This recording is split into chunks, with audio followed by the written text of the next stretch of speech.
Hello, my friend. Today we will once again explore and talk about the topic, what awaits her after she walks away from you? Let's discover them together. You know what nobody tells you about divorce? Your ex-wife is about to walk straight into a psychological minefield that she spent years convincing herself doesn't exist. And I'm not talking about some karma fantasy where she suddenly realizes what she lost and comes crying back. No, this is something much deeper, much more brutal.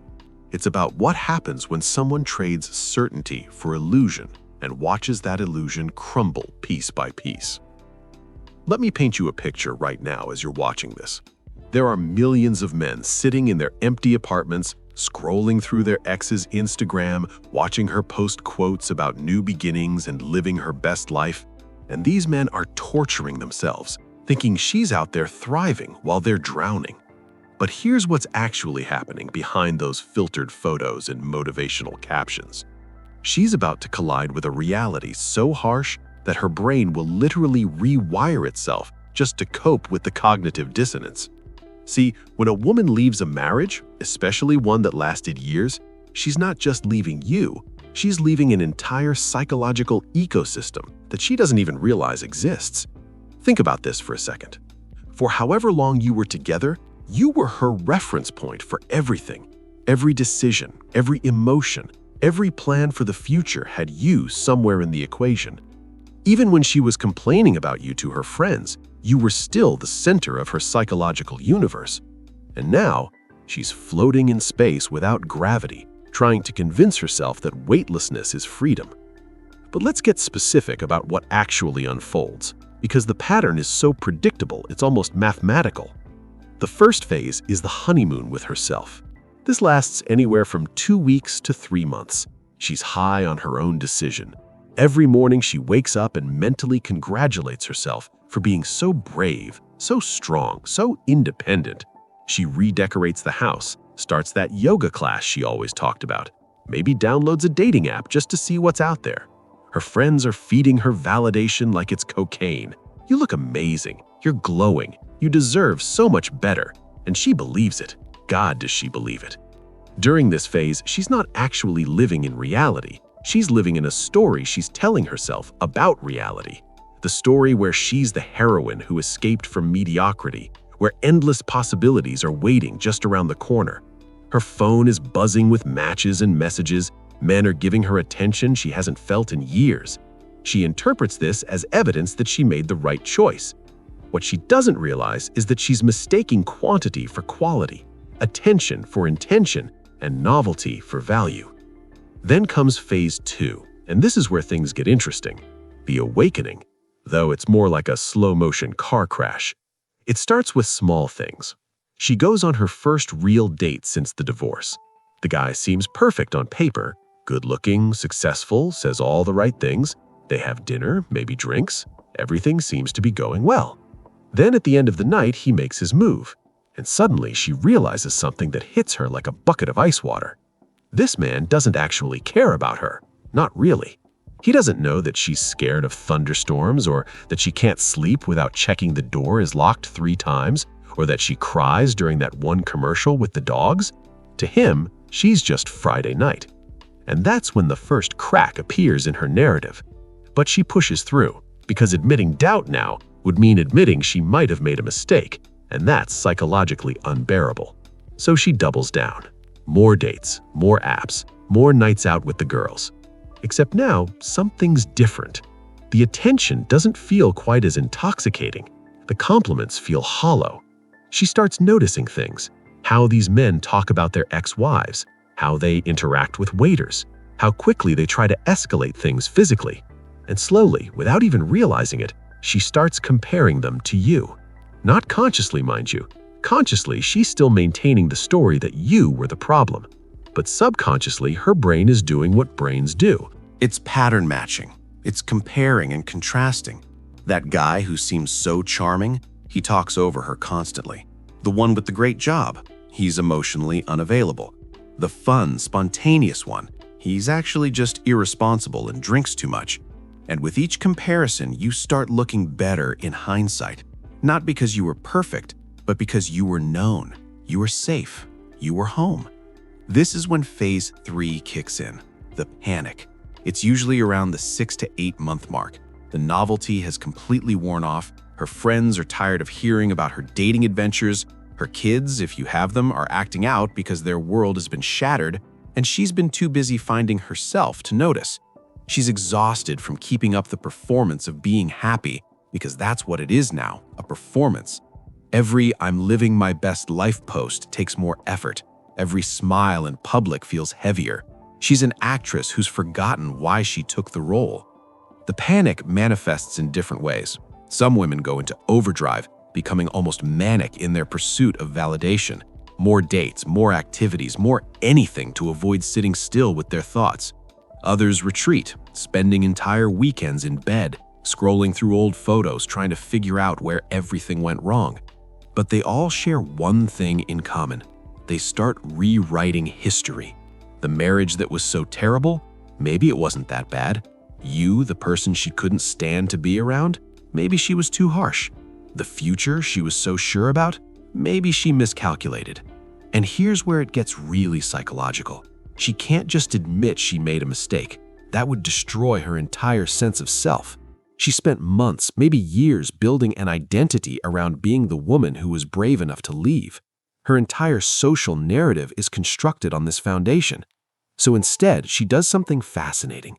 She creates a new story, one where maybe you've changed, maybe you've grown, maybe if things were different now, it could work. This allows her to entertain the idea of reconciliation without admitting she was wrong. Meanwhile, let's talk about what's happening in the dating world she's navigating, because this is where reality really bites. The dating pool for a divorced woman, especially one with kids, is not what romantic comedies would have you believe. The men who are interested fall into a few predictable categories. There are the players who see her as an easy target, someone vulnerable and eager to feel desired. There are the married men looking for affairs who conveniently forget to mention their wives until several dates in. There are the perpetually single guys who are single for very good reasons she's about to discover. And yes, there are some genuinely good men, but they're either taken or have options, lots of options. And she's competing with women who don't come with the baggage of divorce and children. She starts to realize something terrifying. The market value she thought she had doesn't exist. All those matches on dating apps, they're mirages. They match with everyone. Those compliments about how beautiful she is, they're copying and pasting them to dozens of women. That chemistry she felt, he feels it with anyone who's willing to sleep with him. The harsh economics of dating after divorce hit her like a professional boxer. She's not special, she's not unique, she's just another profile among thousands. Phase 4 is the reckoning. This usually happens around the 1-year mark, though it can take longer for women who are particularly stubborn or particularly good at self-deception. The reckoning is when the psychological defense mechanisms finally fail. She can't maintain the story anymore. The loneliness is crushing. Not the kind of loneliness where you wish someone was around, but the existential kind where you realize you've blown up your entire life for a fantasy that doesn't exist. She'll be sitting in her apartment one night, maybe after another disappointing date, or another weekend where the kids are with you, and it will hit her all at once. The magnitude of what she's done, the irreversibility of it, the fact that she traded a flawed but real relationship for a perfect but imaginary one. And the weight of this realization is so heavy that some women literally can't process it. Their brains shut down the emotional centers just to survive it. This is when the late-night texts start. You know the ones. They usually come between 11 p.m. and 2 a.m. They start casual, "Hey, how are you?" Or "I was just thinking about that time we." But what she's really saying is, "I'm drowning, and you're the only life jacket I remember." Sometimes they're angry texts blaming you for things that happened years ago, because anger is easier than regret. Sometimes they're sad texts reminiscing about good times, testing to see if there's still a connection. But they all mean the same thing. The grass wasn't greener, it was artificial turf. But here's what's really happening in her brain during all of this. She's experiencing cognitive dissonance at a level that's actually changing her neural pathways. Every day, her brain has to reconcile two incompatible truths. I made the right decision leaving, and "I'm miserable and everything is worse now." The psychological stress of maintaining these contradictory beliefs is literally exhausting. It affects her sleep, her appetite, her ability to concentrate. Some women develop anxiety disorders. Others fall into depression. Many develop a kind of emotional numbness where they can't feel anything deeply anymore because feeling would mean confronting the truth. Let me tell you about the Sunday night syndrome. It's this phenomenon where divorced women have their worst moments on Sunday nights. Know why? Because Sunday night is when the performance ends. The weekend is over. The distractions are gone. The kids are asleep or at your place. Tomorrow is Monday and another week of pretending everything is fine. And in that quiet moment, usually between getting ready for bed and actually falling asleep, the truth creeps in. She's alone. Really alone. Not independent, not free, not empowered, just alone. And the universe has a cruel sense of humor about this, because right around the time she's reaching peak regret, you're probably starting to heal. You've gone through your own phases, the shock, the anger, the sadness, but men typically process divorce differently. We internalize, we rebuild, we focus on action rather than emotion. So by the time she's realizing what she's lost, you've already started becoming someone new, someone better, someone who learned from the marriage and the divorce, someone who, ironically, might have been the man she wanted you to be all along. This creates a psychological torture chamber for her, because now she can see the version of you she always said she wanted, but it's too late. You achieved it without her because of losing her, and the knowledge that she catalyzed your improvement but won't benefit from it. That's a special kind of hell that keeps her up at night. Let's talk about what happens with her social circle during all this, because women's friendships, especially around divorce, are fascinating from a psychological perspective. Initially, her friends are her cheerleaders. They rallied around her, told her she deserved better, helped her create the narrative that leaving was brave and right. But as months pass, dynamics shift. Her married friends start to distance themselves, not consciously, but instinctively. She's now a threat, a reminder that marriages end, a single woman who might attract their husband's attention. The invitations to couples dinners stop coming. The group chats move on without her. Her single friends, the ones she thought would be her new tribe, they're competition now. They're all fishing in the same limited pond, and friendship becomes secondary to survival. Plus, she's not really single like them. She has baggage, history, kids maybe. She's in a different category, and everyone knows it, even if no one says it. So her social world, which was supposed to expand after divorce, actually contracts. She finds herself with fewer real friends than ever before. The loneliness compounds. The support system she counted on reveals itself to be conditional and fair weather. And she realizes something terrifying. You weren't just her husband. You were her best friend, her emergency contact, her default +1, her safe space, and she threw it all away. For what?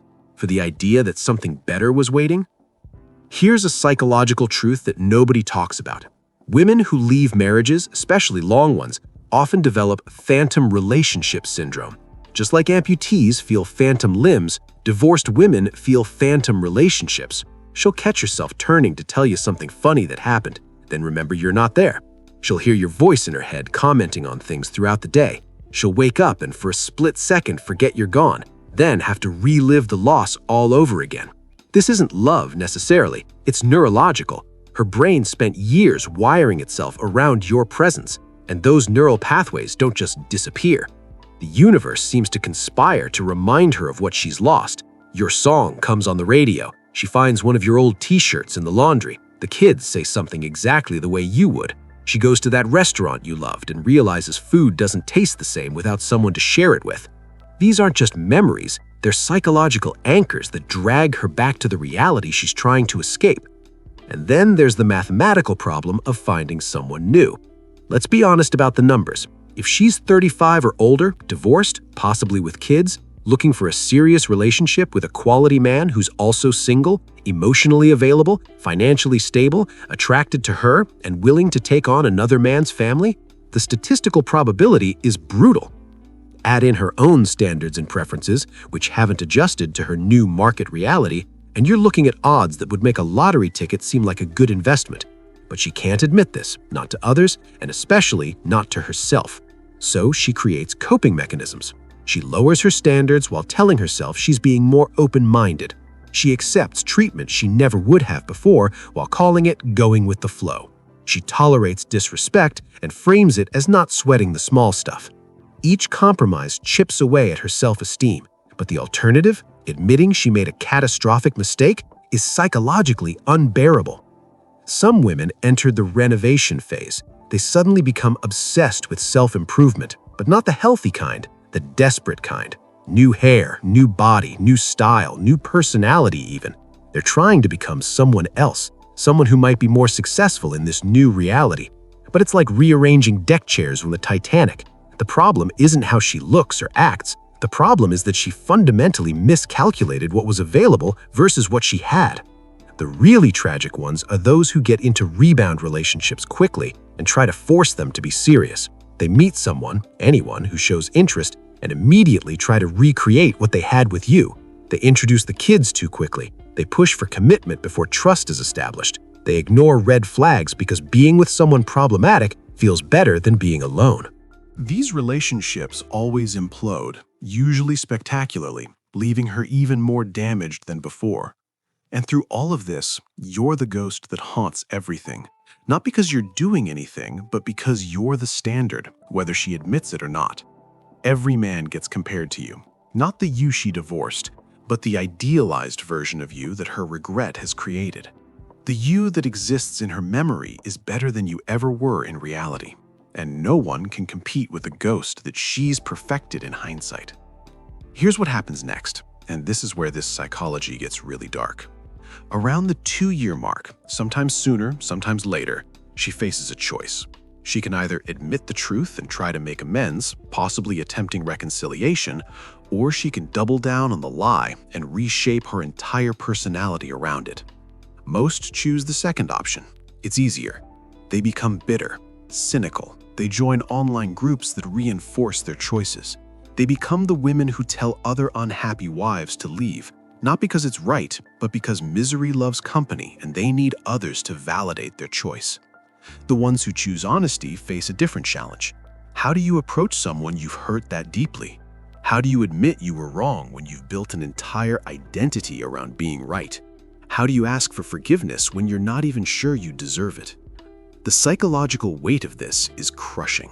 Many women report that the hardest thing they've ever done wasn't leaving, it was admitting they shouldn't have. But wait, there's another layer to this psychological unraveling that most people never talk about. It's what happens to her sense of identity at the cellular level. See, when you're married for years, your identity isn't just you anymore. It's you as part of us.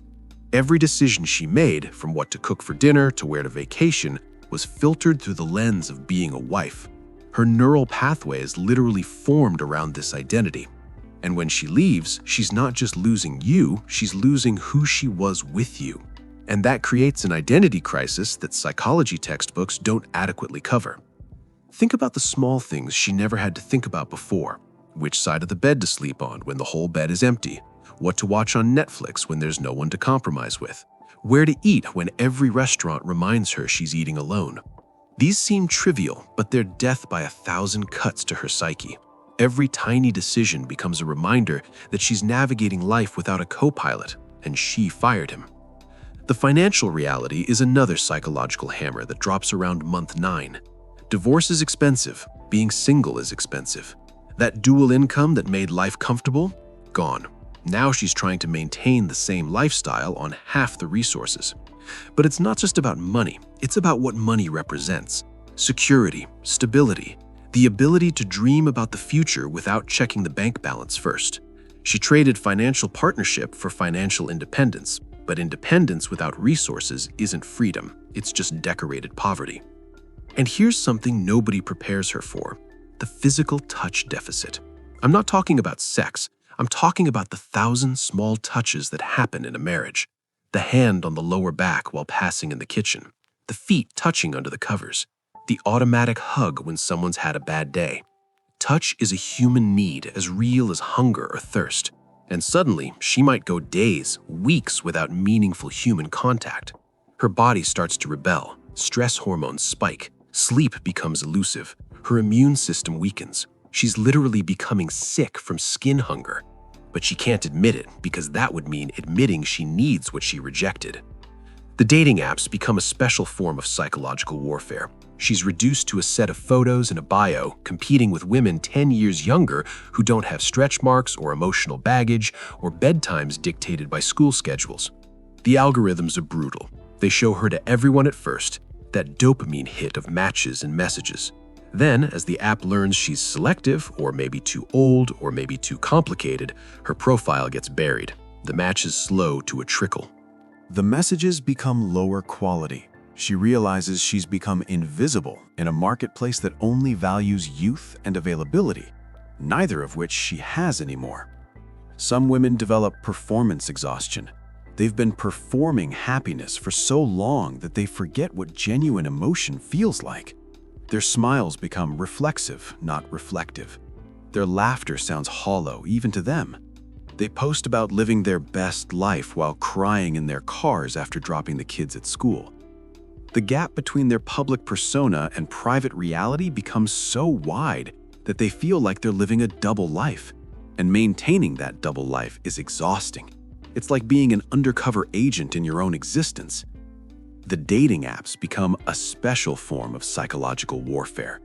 She's reduced to a set of photos and a bio, competing with women 10 years younger who don't have stretch marks or emotional baggage or bedtimes dictated by school schedules.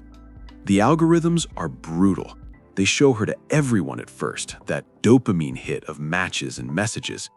Then, as the app learns she's selective, or maybe too old, or maybe too complicated, her profile gets buried. The matches slow to a trickle. The messages become lower quality.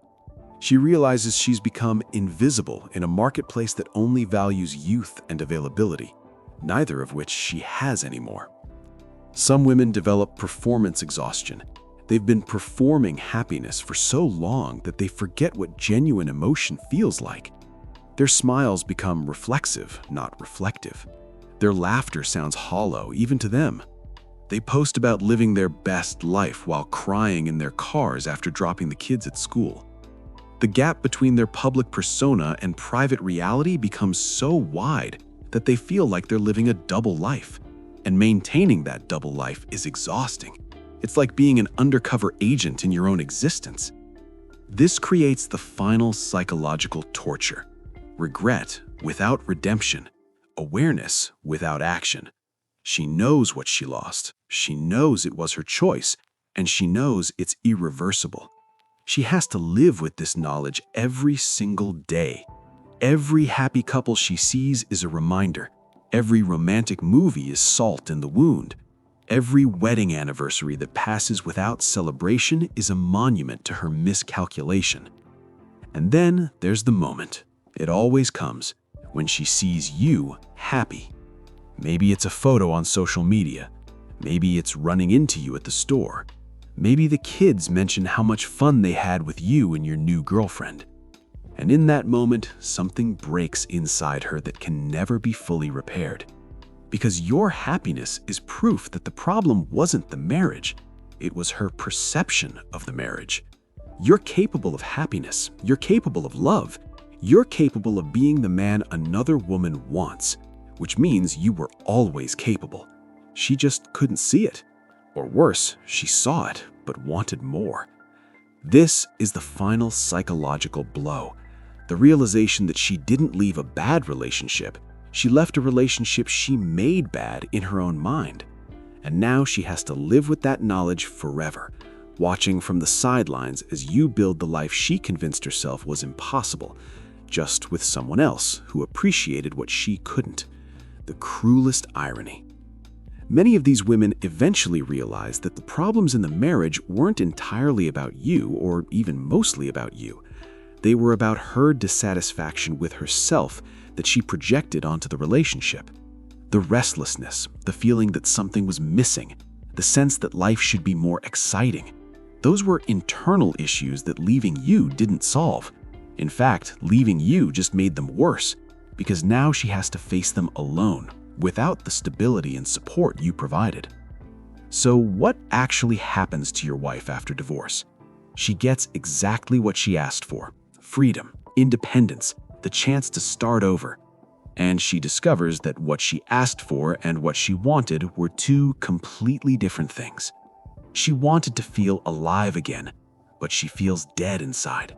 She wanted excitement, but she got chaos. She wanted to be desired, but she became disposable. She wanted better, but she got different. And different isn't always better. Sometimes different is just different. And sometimes, more often than anyone wants to admit, different is worse. The ultimate psychological revelation that hits these women, usually years later, is this. They didn't leave you because you weren't enough. They left because they thought they deserved more. But deserving and getting are two different things. The market doesn't care what you think you deserve. Reality doesn't adjust to your expectations. And by the time they figure this out, the chance to fix it has usually passed. That's the truth about what happens to your wife after divorce. Not the Instagram version, not the story she tells her friends, not even the story she tells herself, but the real, raw, psychological unraveling that happens when someone trades a flawed reality for a perfect fantasy and discovers that the fantasy was the biggest lie they ever told themselves.